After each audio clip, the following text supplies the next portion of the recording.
Good morning, good afternoon বন্ধুরা, welcome to my channel. আমি Somali. চলুন আজকের ব্লগটা শুরু করি।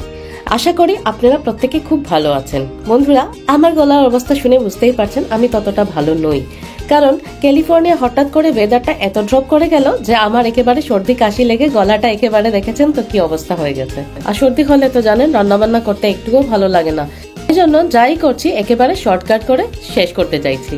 আজকে আমি খুব সিম্পল একটা রেসিপি নিয়ে এসেছি, যে রেসিপিটা খুব ব্যাচেলাররাও খুব তাড়াতাড়ি বানাতে পারবে, ইভেন কোনো স্কুল স্টুডেন্টও যদি চায় সেও খুব ইজিলি বানাতে পারবে। আজকে আমি বানাচ্ছি পাস্তা স্যালাড। তার জন্য পাস্তাটাকে আমি আগে বয়েল করে রেখে দিয়েছিলাম, আর সাথে কিছু সসেস ছিল যেগুলোকে আমি আগে ফ্রাই করে তারপরে কুচি কুচি করে কেটে নিয়েছি। এবারে আমি অ্যাড করছি কিছু চিজ, তবে যে কোনো চিজই আপনারা ইউজ করতে পারেন বাড়িতে যা আছে, ঠিক আছে।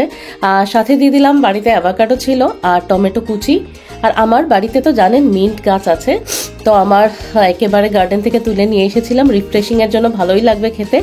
আর ওই যে সসেজগুলো যেগুলো ছিল সেগুলো আমি এটার সাথে অ্যাড করে দিচ্ছি। আপনারা বাড়িতে যে কোনো ভেজিটেবলস দিতে পারেন যেগুলো স্যালাডের সাথে খাওয়া যায়। এবারে আমি 1 চামচের মতন লেবুর রস দিয়ে দিলাম, সাথে চিলি ফ্লেক্সও দিয়ে দিলাম। লেবুর রসটা দিলাম আর একটু রিফ্রেশিং হওয়ার জন্য, আর লেমন পেপারটা আমার বাড়িতে ছিল তাই জন্য দিয়েছি। আপনাদের বাড়িতে যদি লেমন পেপার না থাকে যে কোনো সল্ট ইউজ করে নেবেন, কোনো ব্যাপার না। আর আমি নর্মালি এই সমস্ত জিনিসে আমি টক দইটা ইউজ করি, কিন্তু যেহেতু আমার কন্ডিশন এত খারাপ তা আমি রাত্রিবেলা আর টক দই খাচ্ছি না, আমি পাস্তা স্যালাডটা রাত্রেই খাচ্ছি, তাই জন্য আমি একটু মেয়োনিজ অ্যাড করে নিলাম। কিছুই না, বাস এখন ভালো মতন মিক্স করে নিলেই পাস্তা স্যালাড একেবারে রেডি। আপনারা বানিয়ে দেখবেন, আর কেমন লাগলো আমার রেসিপিটা অবভিয়াসলি কমেন্ট করে বলবেন। আজকের জন্য আমি এই ভিডিওটা এখানে শেষ করছি। Stay tuned, hope you enjoy my video. চলুন দেখা হচ্ছে নেক্সট ভিডিওতে। আশা করি সবাই ভালো থাকবেন, সুস্থ থাকবেন।